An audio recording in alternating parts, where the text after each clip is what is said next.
All righty, let's All right. go. Yep. Welcome, everyone. We're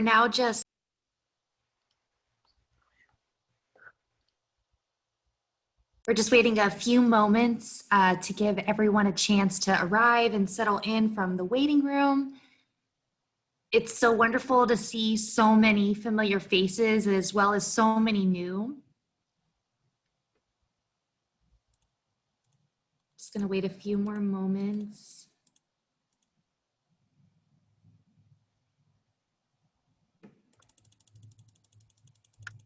I think everyone is in from the waiting room with just a few folks continuing to arrive so we can get started. On behalf of the Holocaust Center, it is my absolute privilege to extend a very warm hello to everyone here. Welcome to our Strategies for Action series. My name is Serena Ahmed, and I am the program coordinator for the Holocaust Memorial Resource and Education Center of Florida. For those just learning about us, we are located just north of downtown Orlando, and we hope we'll be able to see you all in person at the museum very soon. Our mission is to use the history and the lessons of the Holocaust to build a just and caring community free of anti-Semitism and all forms of prejudice and bigotry. And I'm absolutely honored to introduce our speaker and facilitator today. But first, I want to sincerely express my appreciation for those making these free programs possible through generous philanthropic support, our friends at United Arts, who really understand our mission and the importance of our efforts, are running a campaign through September 15th, where they are matching all donations by adding on 15%. So if you're able to make a gift, please text the letters SFA to 91999, or you can click the link that my colleagues are posting into the chat. Thank you so much for your consideration and your support. I now am beyond thrilled to introduce you to our facilitator today. As Education Director of the Holocaust Center, Rachel is responsible for providing strategic leadership for school and community education programs, including Upstanders Stand Up to Bullying. She is charged with creating experiences that help people make the connections between lessons learned from the Holocaust and issues facing our world today. Prior to joining the team, Rachel spent 13 years working in higher education, focusing on designing diversity and inclusion curriculum, facilitating difficult dialogues, and empowering people to find ways to create kinder and more socially just communities. She earned both a Bachelor of Arts degree in anthropology and a Master of Business Administration degree from Rollins College. Additionally, she is a trained SEED leader seeking educational equity and diversity, and a member of the Sella Leadership Network. Outside of work, Rachel enjoys working on her Jewish and Filipino genealogies, traveling, baking, and spending time with family. Without further ado, it's my privilege to pass the program to my inspiring colleague, the Holocaust Center Education Director, Rachel Luce-Hitt. Thank you, Serena. I told her that was way too long of an intro, so I apologize for that. But thank you all for being here. As she said, my name is Rachel Luce-Hitt. My gender pronouns are she, her, hers. And I want to thank you all for joining us today. Hopefully some of you were able to be with us on some of our other strategies for action, especially one that I did that I co-facilitated a little while ago on ally and accomplice, right? Multiple pathways to racial justice. And so what we're going to do today is a little bit of a continuation of that. If we can kind of build upon certain aspects. If you didn't attend it, it's perfectly fine. It's not a problem. You will not be lost. But this is kind of that scaffolding, right? Where we're building a little bit, we're learning a little more each time and trying to go a little bit deeper or as much as we can in the 1 hour that we have together. So actually first I'm gonna share my screen. If you give me just a moment to get something set up here. Let me share this and hopefully you all can see that. And I'm also going to let you know we've had feedback too that some people like having a presentation screen there, right? Some people want the presenter to be larger. Why you would want my face larger, I'm not sure. But if that is something that you prefer and you don't like the sizing, just know that you can also go over on the right side of your screen where that small box is. You can always, in the right upper right corner, you can switch those boxes if you would like the presentation smaller and my face bigger, or vice versa. And you can also drag that box to make it any size that you'd like. So please feel free to do so. Throughout the presentation today, we are going to use a couple different functions of Zoom. So we will be using the chat function. So if you haven't done so already, please make sure that you click on that chat in your menu bar so that it can be open. You can be ready to go. If you want to let us know you're here, your name, if you want to share where you're from, you're going to be just chatting a little bit. And if you have any questions at all, please feel free to put it in there. Some of my colleagues are awesome and they're going to be monitoring the chat.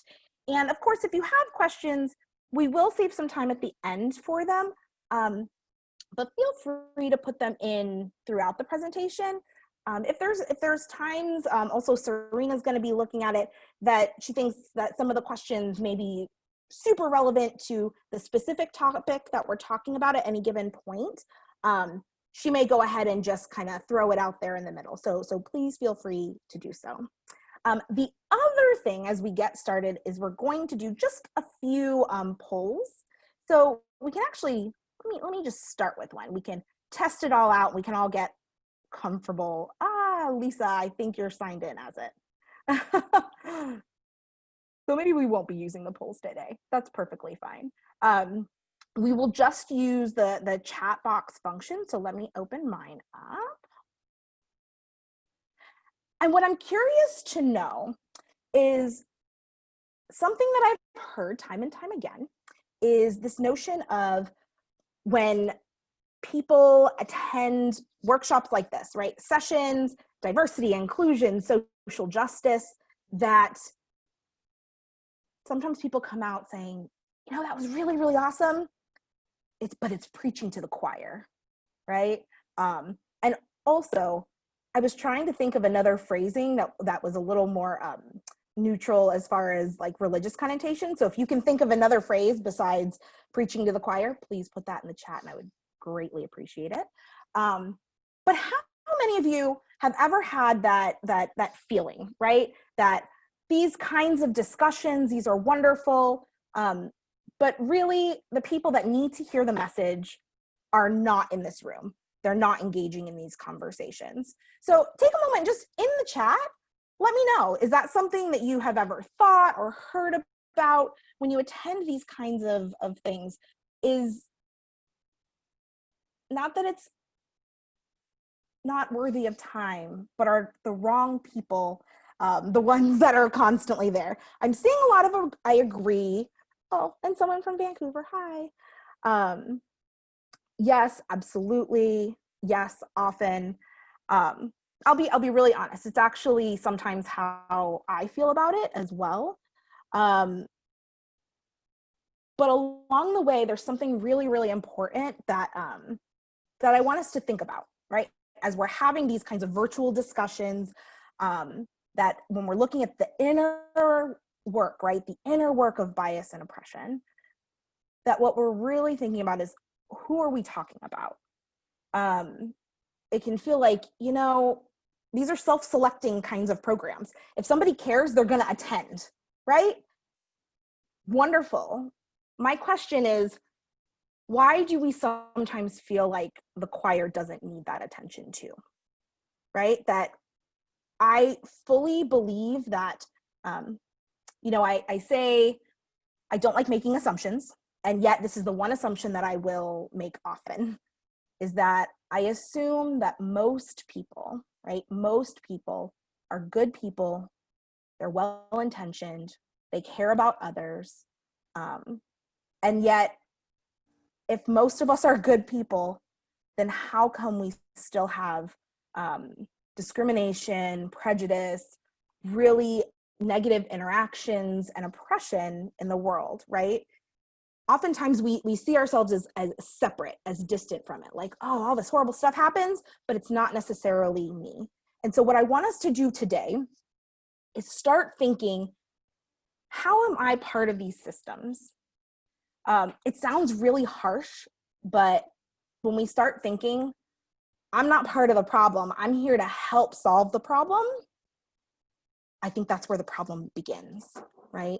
That if I start separating myself and saying I am not part of the problem, that in and of itself is why and how we let these kinds of systems and status quo prevail, right? So let's just, we're going to come back to that over and over today when we're looking about, this inner workings, that we're not going to focus on other people. What we're doing is we're focusing on ourselves. We'll do that through using other examples. But the whole point is for you to start in this reflective process. You can always share if you'd like to in the chat, but I also respect if this is something that you need to do internally and not necessarily process externally at the same time. So first, I'm just gonna, let me pull up a picture here. This is a poster. It was done in both poster form as well as a 30-second video. And just in case, as I know some people might be on their phones, so I'll read it to you just in case it's too small. Michael Conrad, male, age 28, trafficking, armed robbery, assault and battery, extortion, rape, murder. Apprehended January 1994 by Joseph Crothers. So I want you to sit with that for a second. And if you want to type in the chat box, we would have done it as a poll, but since that function's not working right now. This does not speak to the complexity of human feeling and emotion. But when you see this, right, when you see his face, when I read all of those pieces to you, what is your initial reaction, right? How do you feel towards him? Do you feel in a positive way or do you feel negatively towards him? And that may seem like a really, really basic question, but type that in the chat box if you wouldn't mind. It'll start to scroll pretty fast, but initial reactions, don't think about it. This isn't about processing time. When you see his face and I read these, what comes to mind? I do see scary, negative.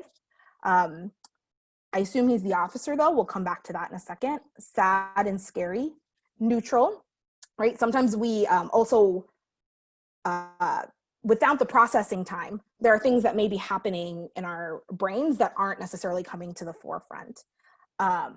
He's a sick dude, perp or victim, sad, hurt, curious. We'll come to that turn to wonder as well along this journey. Negative, right?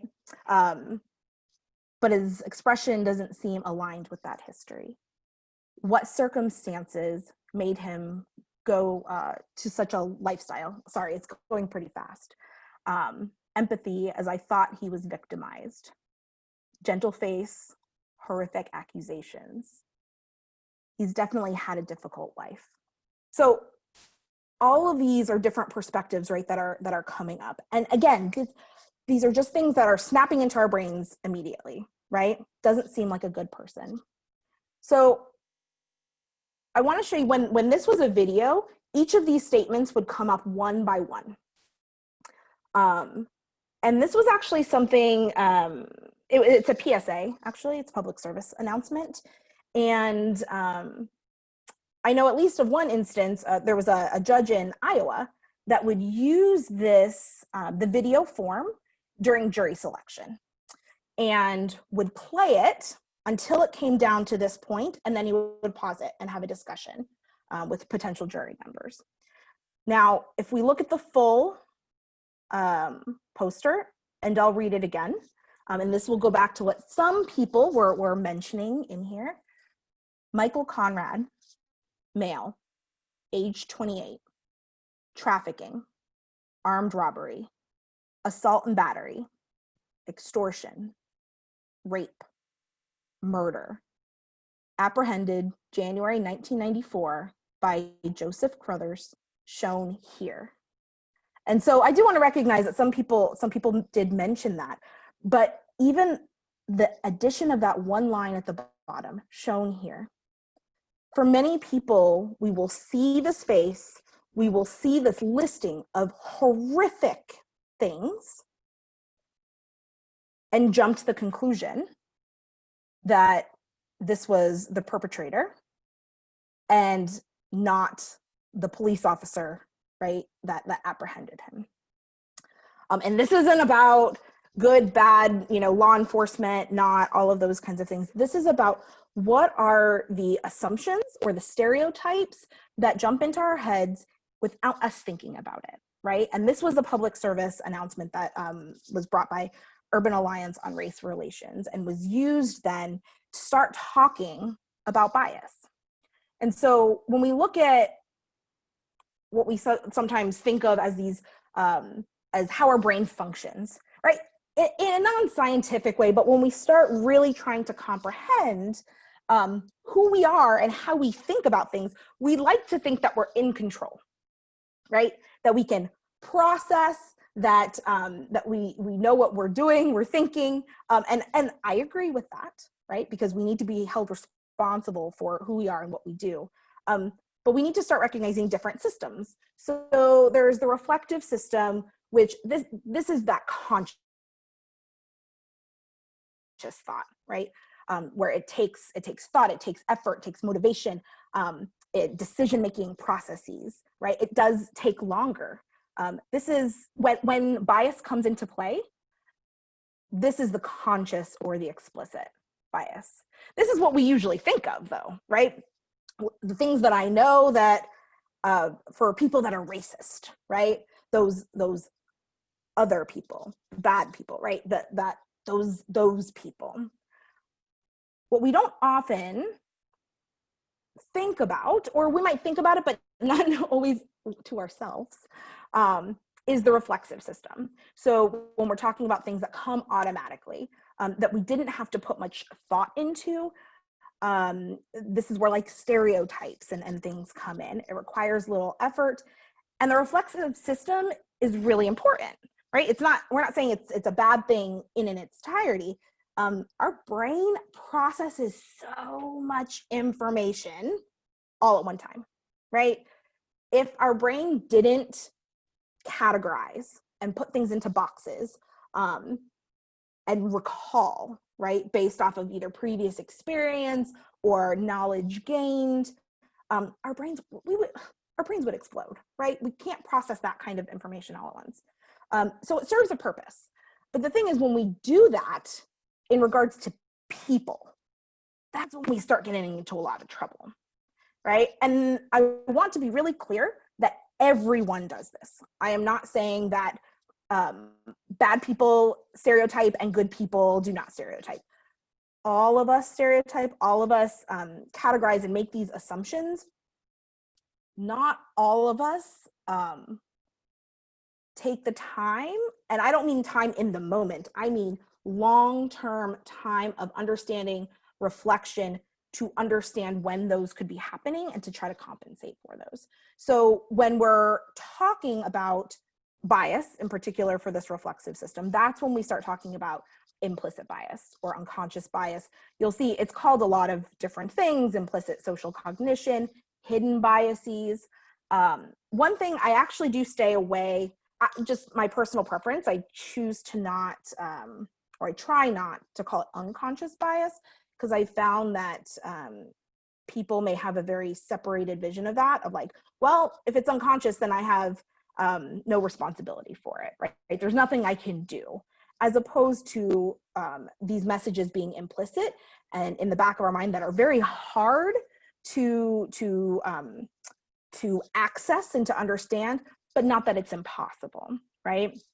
And so the whole point of this is that as opposed to focusing on other people, that we need to control what we can control. If you think about, if anyone that attended the previous session with me, this multiple pathways, this is just one of them, and talking about the biases that we have and hold, that we should absolutely be building community with people. We should absolutely be civically engaged and voting, right? Being engaged in the process, advocacy work. But while we're doing all of those things, we also need to be doing the education and awareness building with ourselves. So some of that is, right, pure learning and reading and listening, but a lot of that is also this inner work of reflection and honesty to oneself. That sounds super easy, but is actually really, really hard to do. So why this all matters, though, some of you may be familiar with this image. When we look at biases, both explicit and implicit biases, they lead to things like, obviously, stereotyping, microaggressions, sometimes things that may be seemingly small or even unintentional, that are constant small digs at other people in marginalized communities. But all of these things, oftentimes people brush off, right? They say, oh, especially the implicit, these are all things that fall under biased attitudes. And you'll notice this pyramid, this is a pyramid of hate, this particular one by the ADL, the Anti-Defamation League. And it shows kind of this process of why these things that for some people sound really small and like, why are we making such a big deal out of, but showing how important, because things don't happen overnight, right? Genocide, which is up at the top, does not happen overnight. The Holocaust did not start with death camps. Anti-Blackness in the United States did not start with police brutality. It did not start with Jacob Blake or Breonna Taylor or George Floyd or Tamir Rice or Trayvon Martin, or even Emmett Till for that matter. And if you don't know who Emmett Till is, I would highly suggest looking that up and looking at some of the history of this anti-Blackness, right? This is not something that happens overnight. And for most people, I would say that when you look at this bottom layer, this biased attitudes, right? And underneath it, again, I know it's small, probably if someone's looking on their phone, we're talking about things like stereotyping, insensitive remarks, non-inclusive language, accepting negative or misinformation type thing. Those can seem, we'll either say like, it's not that big of a deal, or we have bigger fish to fry, right? There's violence, there's physical violence happening right now. Why are we focusing on some of these things that are right on the very bottom of this pyramid? But I think it's very, very important, because that violence cannot occur in isolation, or at least it cannot be sustained in isolation, right? Violence can happen at any given point in time, but it cannot be societally sustained without all of these other pieces that are creating the foundation. And so while I would agree that most of us would never fall into those categories up on top, right, and being those perpetrators, that we do contribute to normalizing these baseline behaviors, right? These baseline attitudes that lead to behaviors and actions that create a normalcy for these others to lie upon. So when we are resting on this biased attitudes, it can seem like a huge stretch, right? A huge stretch and leap to look at bias motivated violence. That's not me. I would never do that. But it is happening. We can recognize it happening. And part of that internal reflection is, what are the things that I am personally doing or not doing, right? Or not doing, that contribute to a culture that normalizes these small increments. And if you don't think that it can happen like that, just start looking at the second tier, right? Acts of violence, bullying, ridicule, name calling, sorry, I have to move some screens, slurs, right? Bias, belittling jokes. Those things are happening every day, right? In our schools, in our workplaces. And sometimes we're actually the ones contributing to it, but we turn it into, it was just a joke, right? I didn't mean it that way. I didn't intend it that way. And the thing is, with implicit bias, it completely validates the point that some of my actions may be completely out of line with what my actual beliefs are, right? I may think that it is absolutely not okay to discriminate, to stereotype, to hurt other people, and yet my actions can lead to other to ways that contradict that. And so what happens is I start to just deny that it's possible, right? Like, that didn't happen. You perceived it differently. That's not how I intended it. Or it's just a joke, you need to kind of toughen up a little bit, right? But all of these things are what layer upon. So I want to actually show what this could look like in different scenarios, right? So if we looked at the first step, right, when we first started in, we need to stop blaming other people and we need to start internalizing that change starts with me, right? Change starts in me. But that means we have to start someplace and recognizing what some of those things are that need to change, right? And so that second step in being really humble and honest in our personal reflections of how we contribute to that. And before I move it along, I do want to just, we don't have time to do like full mindfulness like workshop on some of these pieces, but I want you to look at some of those things in biased attitudes, right? To say non-inclusive language, for example, that's just one example in there. I can cognitively, right, say that I am not going to use language that hurts other people, that it's not part of who I am, it's not part of my value system. And if I ever did, I would feel bad about it, apologize, and change. And yet every day we see examples of how this is not true, right? And in saying that people are being too sensitive, that language changes so quickly, and how am I supposed to know what's appropriate, right? Or, well, I don't understand this whole gender pronoun thing. Let me not even think about how my misgendering someone or not choosing to share in those aspects of pronouns that is actually an act of violence on other people, right? But when we're not thinking about some of those implicit pieces, we can just brush it off. So let's look at just some examples. And I would actually like your help with some of these. I want us to start thinking about how implicit bias, I mean, explicit is important as well, but those are ones that we can usually see and pinpoint much easier. I want us to start thinking about, what does this look like in different scenarios or professions, industries, our daily lives, right? How does implicit bias, different from explicit, this implicit, how does it show its face, right?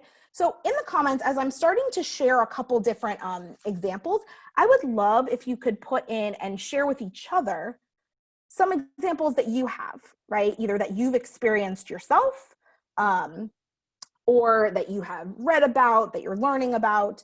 One example, right? Let's just, housing is right in the middle. Housing, and I would also say our lending systems. So even though we are not talking about years ago when there weren't laws to protect against discrimination, and when we didn't talk about redlining and all of these pieces, still, when we look at the same home, you know, the exact same home, same land, but different neighborhoods, right, owned by a person of color versus a white person, they get valued very differently. And part of the implicit bias, right, is us saying, oh, well, it's the neighborhood, right? It's the location. But what is it that is bringing actually? Why is it less, what is the word? Not valuable, but where people want it, right? When they started looking, they actually, there's multiple studies done that even within the same neighborhood, that houses owned by people of color, if they were present or there were things around the home that signified that people of color owned it, that their home appraisals were lower in comparison to others in their neighborhood. Usually we talk about it just as whole neighborhoods and parts of town, but it happens on this individual basis. And I don't think, right, that every home appraiser out there is outwardly racist or explicitly biased in trying to hurt people. But what is it about these things that keep popping up into our heads, right, that we may or may not be aware of that contribute, right? Within employment, HR, employment, there's lots of studies showing when we think we recognize aspects of a person's demographic or identity within resumes, that there's the bias that's coming through based off of what a person's name sounds like, maybe the school that they went to, the organizations that they've chosen to volunteer with, especially when they are religiously or racially based, that come forward in discriminating against candidates. But it ends up being that they weren't the right fit. And I also don't believe that everyone that says that person wasn't the right fit, I don't think that we are being intentional about that. But we need to be more aware of what are some of the things that may be impacting that, right? In education, or even just like when we're talking about children in general, what are the double standards of when we experience a child that may be energetic or free-spirited versus a child that's disruptive?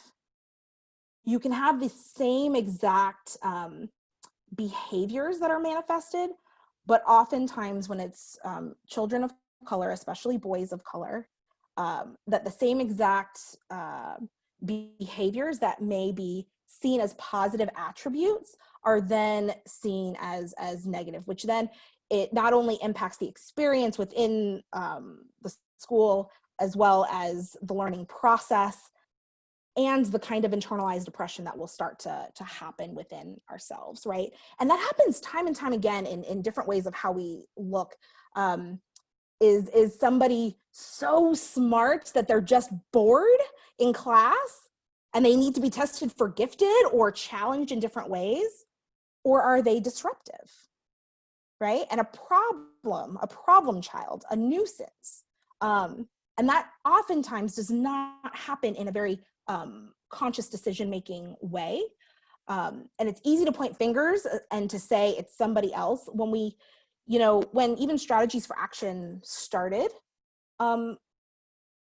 it didn't start with, but it was in response to, right, anti-Blackness in the United States, especially within law enforcement and police brutality.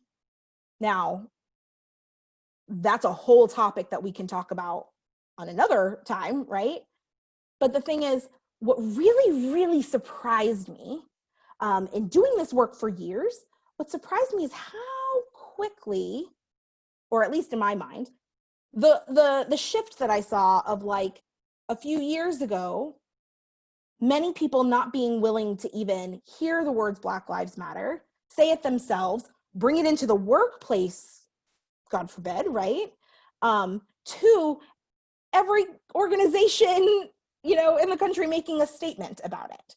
And so I started thinking about that, and what was it? And there's lots of things, right? Contributing factors.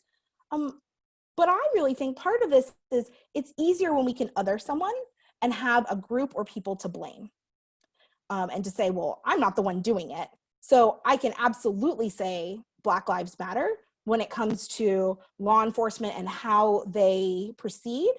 But can I say it to myself in wondering, how is it that the things that I say and do perpetuate these systems on different levels in different industries, right? And I'm seeing some people are putting some things in the chat there. We might bring some of these in at the end when we're having a discussion too. But I want to, before we move on to the next slide though, I really want us to think about whether you work or not, whoever you are, the people you interact with, the places that you frequent, what are ways that our own implicit bias can come through that maybe we haven't necessarily been thinking of? And so I like to, offer transparency and show that this is a process that we're all in, that I've given a lot of thought to, but that doesn't necessarily mean there's a lot more I need to start thinking of. But one example that comes to the forefront is thinking about,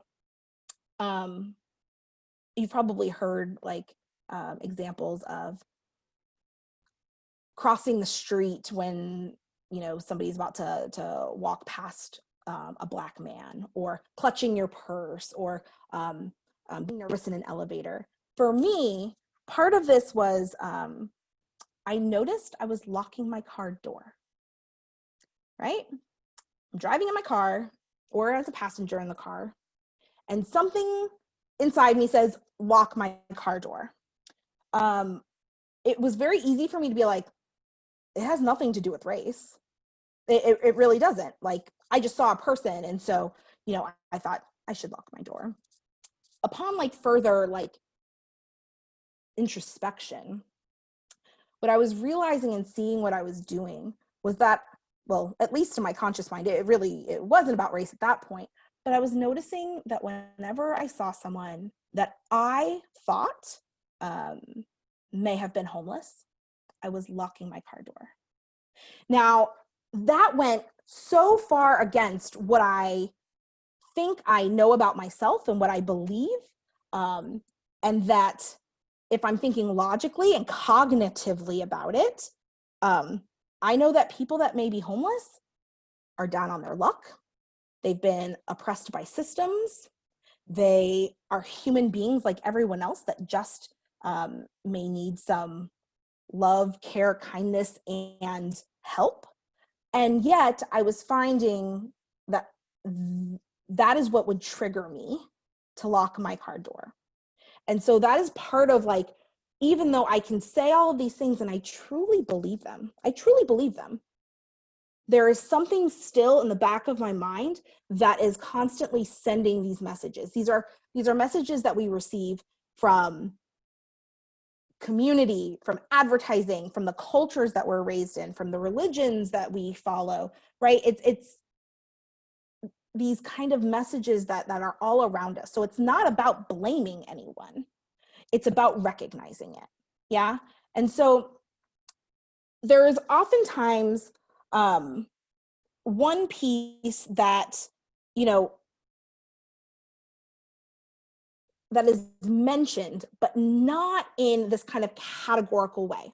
So this notion of internalized depression. And if you haven't heard of that term before, that what I'm referring to is when somebody that is in a, has a minoritized or oppressed identity, right, that may fit into that category. When I start believing all of the negative stereotypes and messages that are out there about who I am, right? Even if they're not true, I start internalizing that and believing it. And then using that as this kind of cyclical oppression of people within my same group or category. And so I wanted to show you this in this kind of cycle of oppression layout, because I think it's important to recognize that although people talk about internalized depression, oftentimes it's not in the framework or the mindset of being a bias. And I wholeheartedly believe that internalized depression is a subset of implicit bias, and that it is simply an implicit bias that I have against myself. And when I start to think of it and frame it that way, it does change the situation a little bit. It also changes how I may process that, or how I may combat that. And so very, very briefly, I want to show you this kind of, I'm trying to keep track of time here too. Very briefly, I want to show you this cycle, just because these don't operate in isolation. So if you start at the top with a stereotype, this kind of oversimplification saying that this attribute applies to everyone in a particular group, right? All cops like donuts. All Hispanics can dance, right? Like, I mean, it can be a myriad of things, but the stereotype is the thought, it's the cognitive piece, right? It's what we're thinking. We then move to the prejudice piece, which is when we're starting to add, it's our attitude, it's the affective piece, it's how we start feeling about people within a stereotypical group. Continuing on to the discrimination, which then becomes the action, which really it's when we look at prejudice coupled with power, then people can be discriminated against, right? So we have stereotype, the cognitive, prejudice, the affective, the feelings, the discrimination being the action that's taken, the behavior. And when this is taken on with a whole group, right, in a systemic way, oppression is happening. But when someone in an internalized group starts internalizing that and believing it to be true, and then holding others into that, it suppresses, right? And it actually continues this really horrible cycle. And so as like an example of internalized depression, that could be girls that think, I'm just not good at math, right? Like, I'm not a math person because of the stereotypes that are out there. But they start believing that that's just not who they are. Or for me, this may seem really superficial, but I'm telling you, these kinds of things are really important to self-worth. Curly hair, right? I would always straighten my hair. I would spend hours. Come on, I live in Florida. It's humid, it rains all the time. Even if I spent hours straightening my hair, it would be curly in like an hour, right? Or a couple seconds if I went outside. And yet I always thought, you know what? I look so much better with straight hair. I get compliments when I have straight hair. I feel better about myself. And for the longest time, I just told myself, that's just how I feel, right? It's just my own preference. But upon this this inner work of self-reflection and awareness, I see what is all the messaging my entire life that I've received, right? I've been called Medusa when I was growing up, or in college I was told to slick back my hair so that it looked professional when I would go in for interviews. Or even when I would get compliments, it would be like, oh, your hair's so wild and crazy, even if that was meant as a compliment.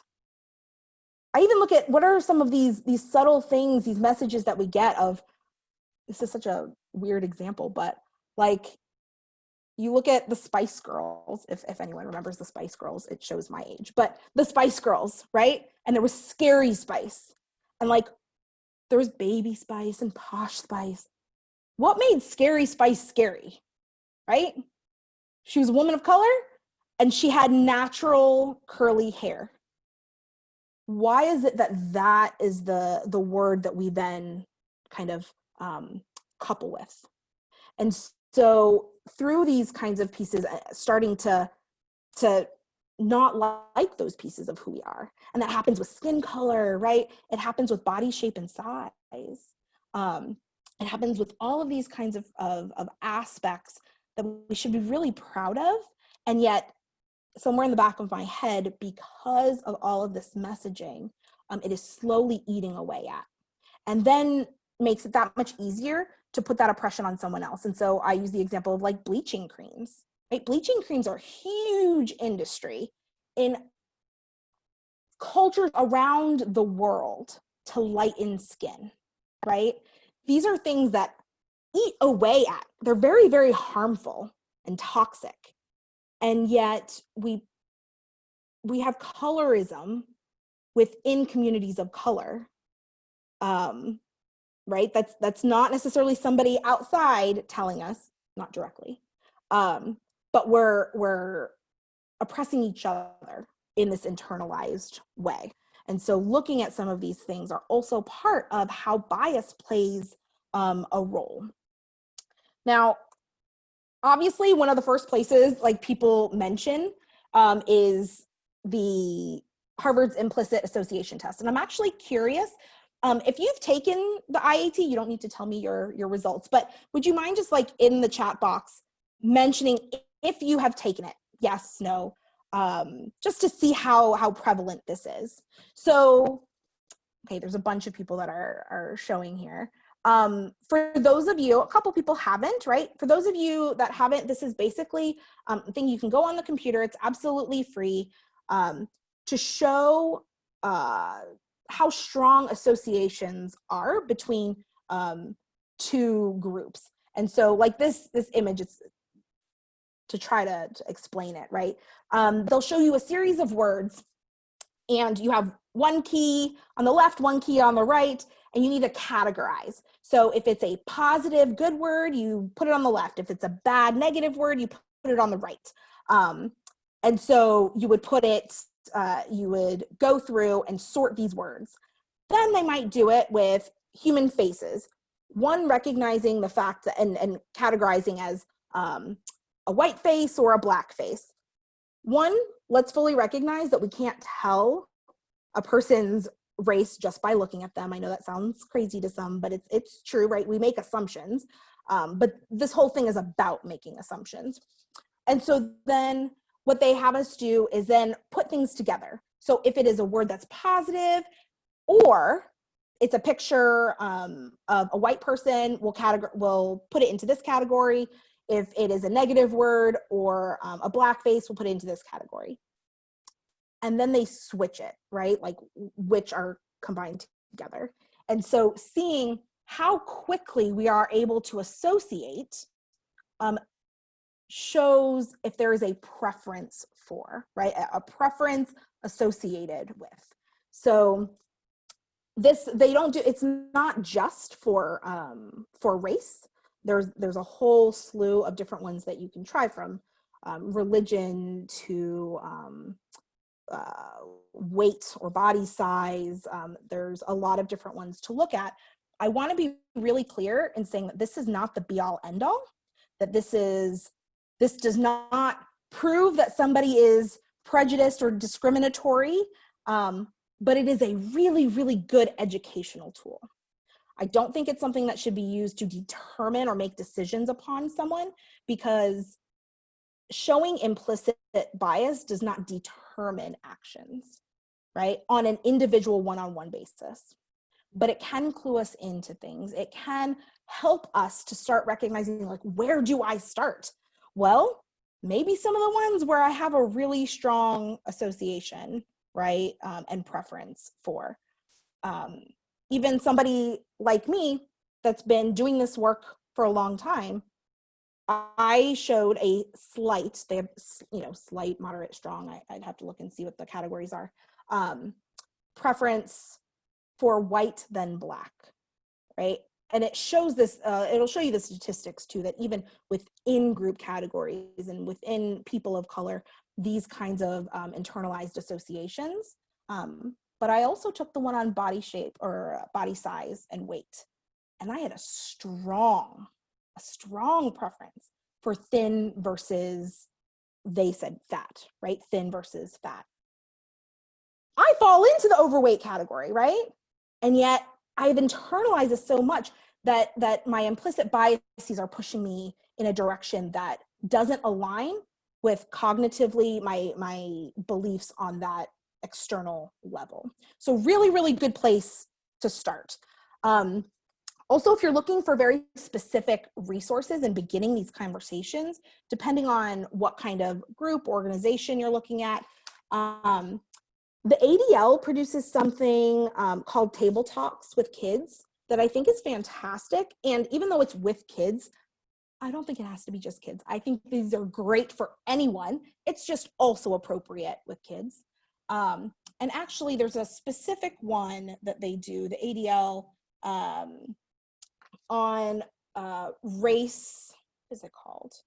Race perception and implicit bias. It's one of their table talks that I think is fantastic as a way to start. Another one too, more in like a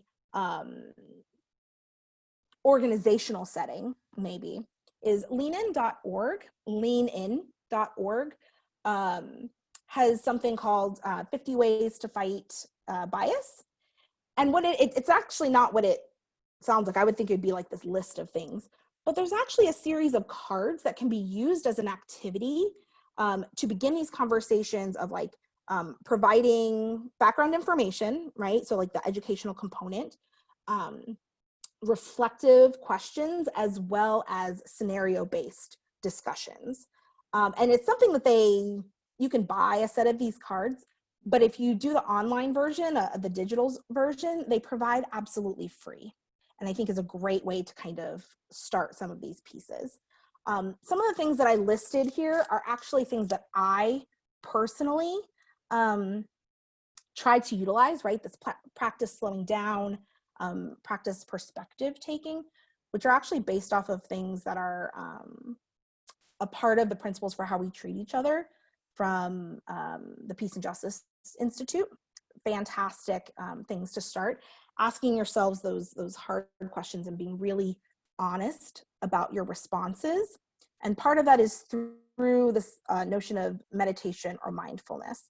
And I'm going to show you one other thing on this mindfulness because I think it's so important. And if I had another hour, I would focus just on this one piece. Oh, and I do want to mention the when possible, remove irrelevant information. That's actually something that the creators of the IAT suggest in a very kind of tangible way of things like when you are hiring, if you can remove some of the information that can cause some of this bias or trigger it, such as take the names off, right?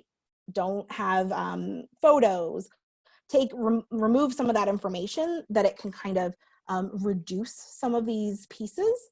I think it's a great suggestion. I don't think it solves everything, but it's a good place to start in that kind of reflection piece. But the one thing, and I'll come back to that in a second, that I really wanted to focus on, first of all, before I had already thought of this workshop, created the title, all of these things prior to finding this book. So the name is just very similar, but the inner work of racial justice, I cannot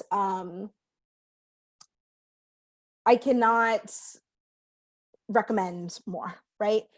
As I was reading this, what it did was it put into, now this is a little confirmation bias, but it's things that I've seen throughout my work that has actually worked well with multiple different groups. She has found a way to organize, right, and make it really user-friendly in understanding how the very, very specific processes of doing this inner work of mindfulness. And I want to mention that mindfulness, it can be called lots of different things in different cultures or religions. I mean, in Judaism, we have something called kavanah, right? This intention, this purpose, this mindset. But putting us in a place that I always say, let's be really reflective. Let's ask ourselves these hard questions. But what she has done was she has kind of almost step by step shown you how to, one, physically get yourself into a space and an intention to understand what are the physical manifestations that are happening as I start to work through who I am, what my experiences have been, how those impact my relationships with one another, and how it impacts how I continue to do this work. And so there's this quote that I really wanted to read from her book. We can only help others heal if we are able to heal ourselves. Thus, you must take the time to really feel and sense how you have been harmed by racism and white supremacy. Practicing self-care and self-compassion does more than help us heal. It gives us the strength to stay in the difficulty of looking at ways that we miss the mark of our own highest expectations and stay in the fire of conflicts that may arise with others. If anyone is interested in actually walking through, either individually or through small groups, some of these reflective practices in a very step-by-step way. One, this book is fantastic. Two, let me know personally, because this is something that I've done a lot with teachers and educators, but I'm happy to expand on in other group settings. And I want to recognize that it is 12:57. So what I'm going to do, one, apologize that I talk so much because I didn't even go over half of it. But I recognize that if anyone needs to go, I respect your time, and I want to make sure that no one has any bad feelings about if you need to get back to work or anything else that you need to do. But if it's okay, Lisa and Serena, that I can stay on for a few minutes more to take any kind of questions or any kind of maybe comments that were in the chat box, to have just a small kind of discussion about that. But again, if you need to leave, I completely understand, but I also value your voice and input and would love to hear some of the questions or comments. Rachel, I'll hop in and thank you so much. I just wanted to say, it's quite special to gather virtually with everyone here in our community, and of course, especially in such a courageous way where we have this opportunity to really grow together in our understanding on such difficult questions and such difficult realities of social injustice. And so it's an honor to be in this work with everyone here in this Zoom. And Rachel, you know how much I look up to you, and I wanted to say, our attendees were engaged in incredible dialogue in the chat this whole time. Yeah. And so I tried to summarize the dialogue really into one question, which is, I know really all we have time left for today. And so I wanted to really extend my appreciation to all of this dialogue that I was seeing in the chat. And as part of that, one thing that people wrote was their appreciation for how you modeled for us your vulnerability and your own reflections on implicit bias. So I wanted to just elevate that first and really say that and extend that appreciation from everyone here. The one question that I was pulling from there was, as upstanders, right? And this is a little bit different from the inner work, which is interesting that it kind of led this way, but as upstanders, how do we also approach a person that we notice is acting in a way that's biased or bigoted? Because, I want to be approached in that way too, because it's how do I identify my own implicit bias?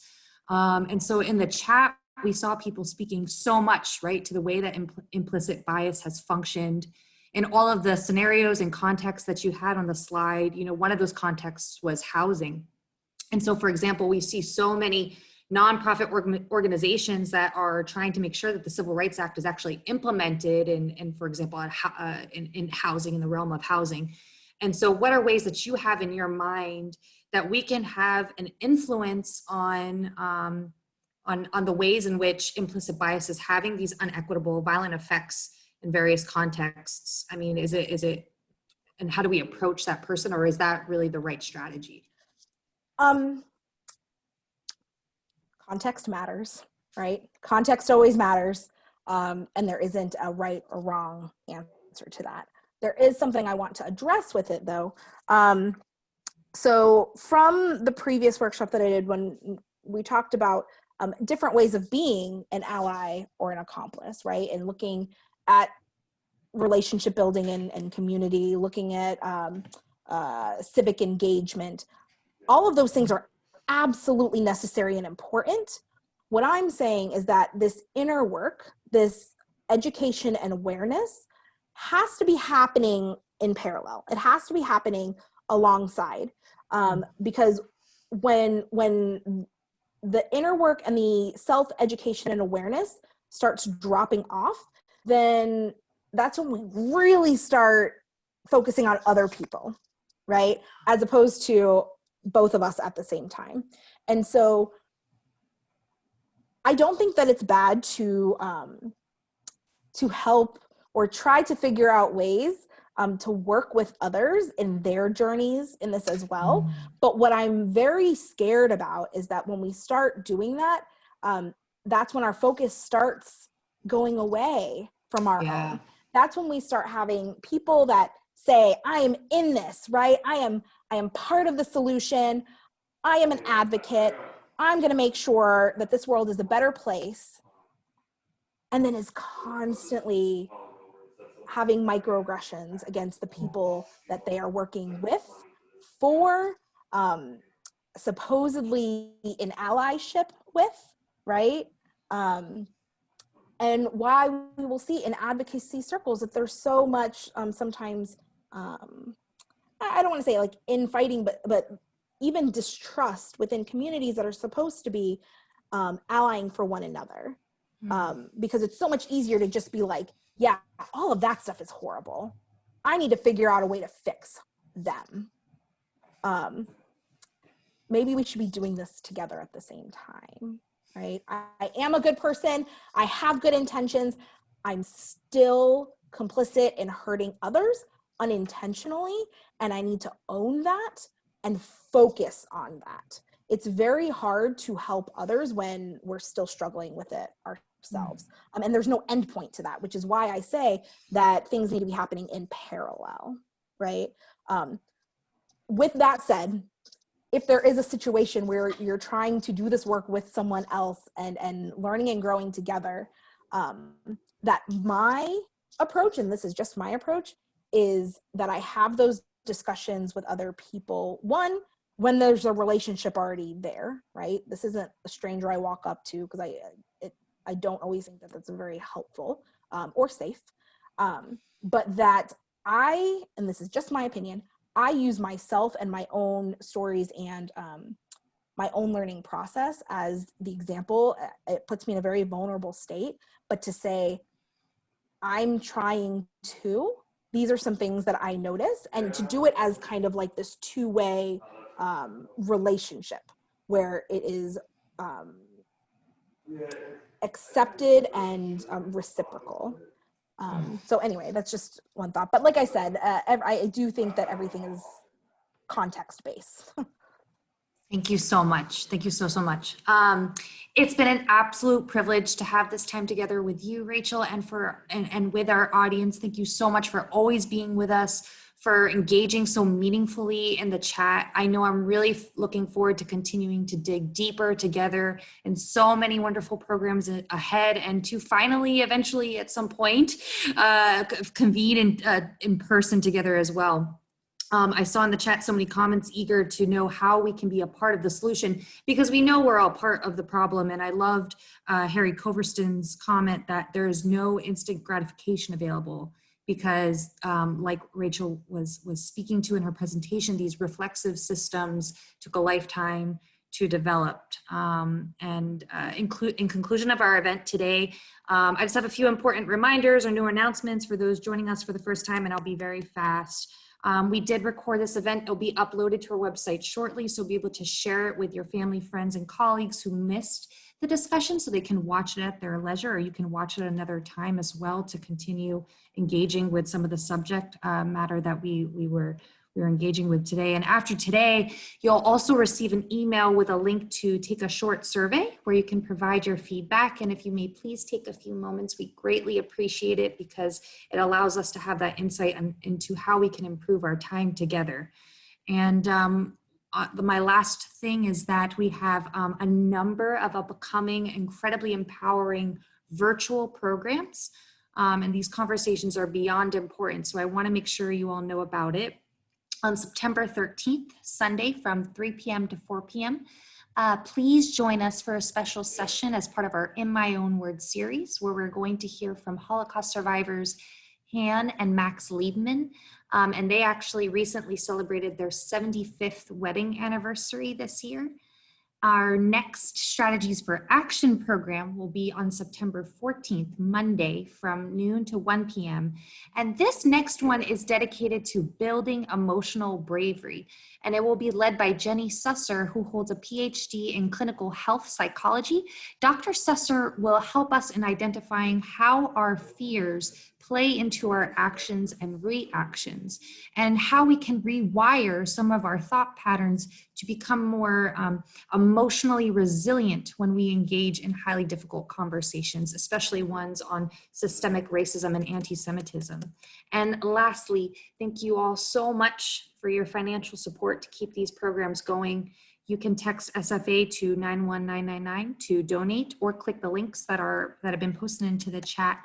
And on behalf of the Holocaust Center, thank you all so much for being with us in this work. And I hope you all please stay safe and have a wonderful day.